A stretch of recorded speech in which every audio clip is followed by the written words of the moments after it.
Assalamualaikum warahmatullahi wabarakatuh. Perkenalkan, nama saya Mutiara Rizky dengan NIM 183150069. Saya mengambil mata kuliah kepemimpinan dengan Dr. Muhammad Mabur Taufik, SAG, SEMM, dari Fakultas Ekonomi dan Bisnis, Jurusan Manajemen Universitas Budi Luhur. Saya akan menjelaskan materi tentang kepemimpinan dalam organisasi yang efektif. Mari kita mulai penjelasannya.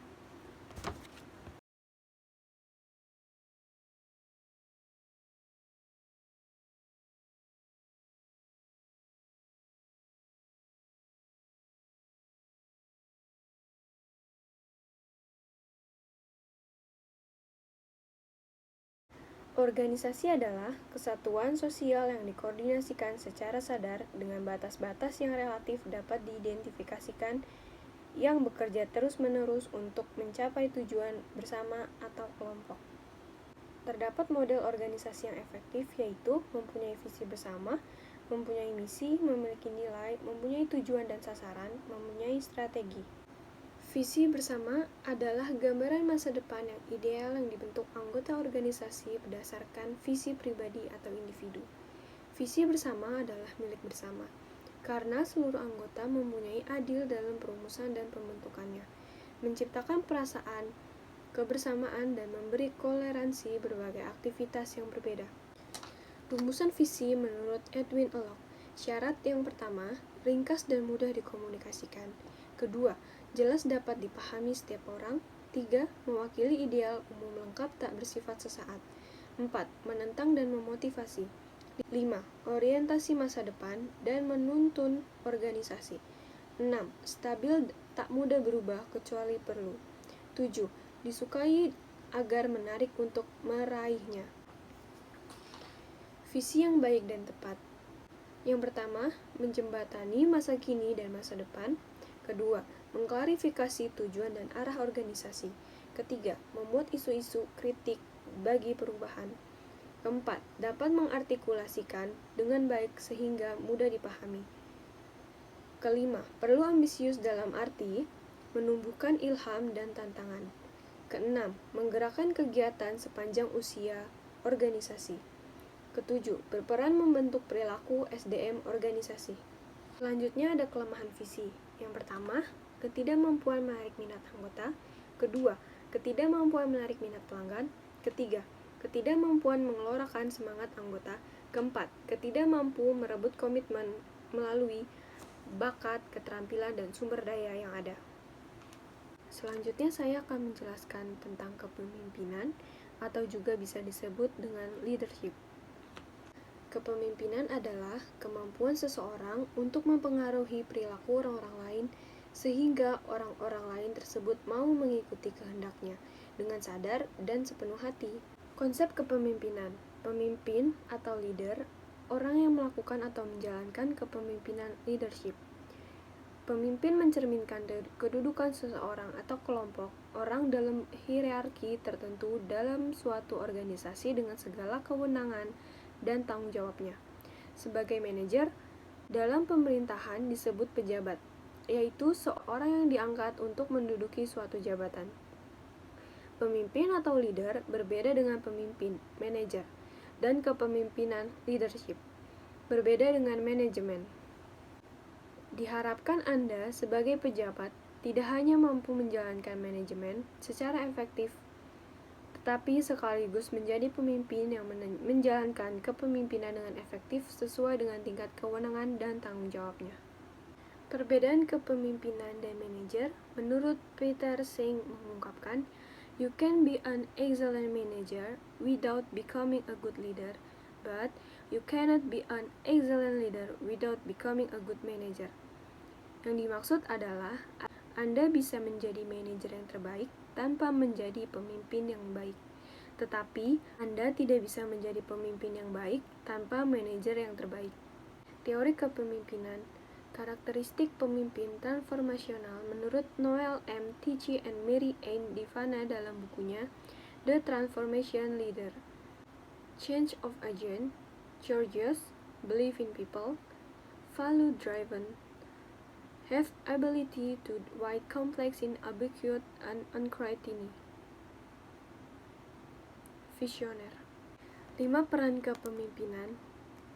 Pertama, menantang proses atau challenge the process. A. Selalu mencari dan memanfaatkan peluang. B. Mencoba dan mengambil resiko. Kedua, menginspirasi visi bersama. Inspiring a shared vision. A. Menggambarkan masa depan yang diimpikan. B. Bawahan menyelaraskan dengan visi. Ketiga, menjadikan atau memungkinkan orang lain bertindak. A. Kolaborasi. B. Memperkuat bawaan. 4. Menjadi modeling. Modeling the ways. A. Merancang atau memimpin melalui contoh. B. Menghargai dan merancang hal-hal kecil yang membawa perubahan. 5. Mendorong hati atau jiwa. A. Mengenali dan memperlakukan kontribusi individual. B. Menghargai dan merayakan keberhasilan. Ini adalah peran kepemimpinan.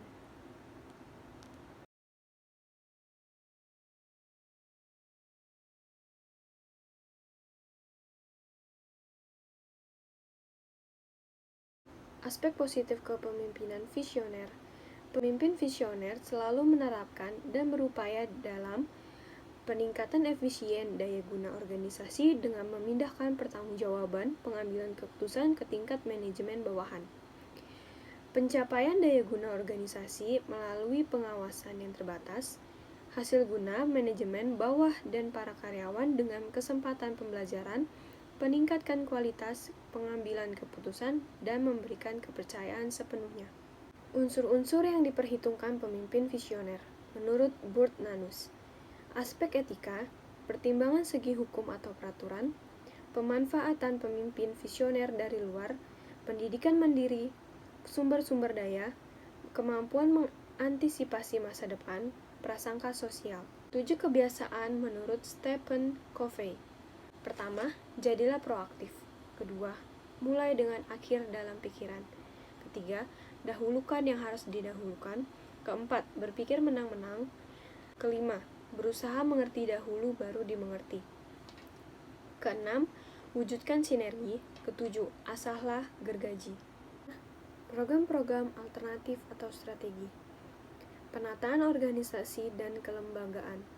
Merumuskan visi, mensosialisasikan visi, mengatur pekerjaan untuk mencapai tujuan dan sasaran, merekrut, melatih, mengalokasikan pekerjaan, dan mengelola SDM untuk merealisasikan sasaran. Menciptakan kondisi kerja sistem imbalan, mengubah organisasi akibat perubahan lingkungan strategis, memanfaatkan peluang dengan mengoptimalkan kekuatan. Paradigma kepemimpinan, konsep dan teori kepemimpinan. A. Konsep kepemimpinan. B. Teori kepemimpinan. Kedua, nilai-nilai kepemimpinan dan peran kepemimpinan aparatur pemerintah. A. Nilai-nilai kepemimpinan. B. Peran pemimpin aparatur pemerintah. Leaders New Work. Tugas baru pemimpin dalam organisasi pembelajaran.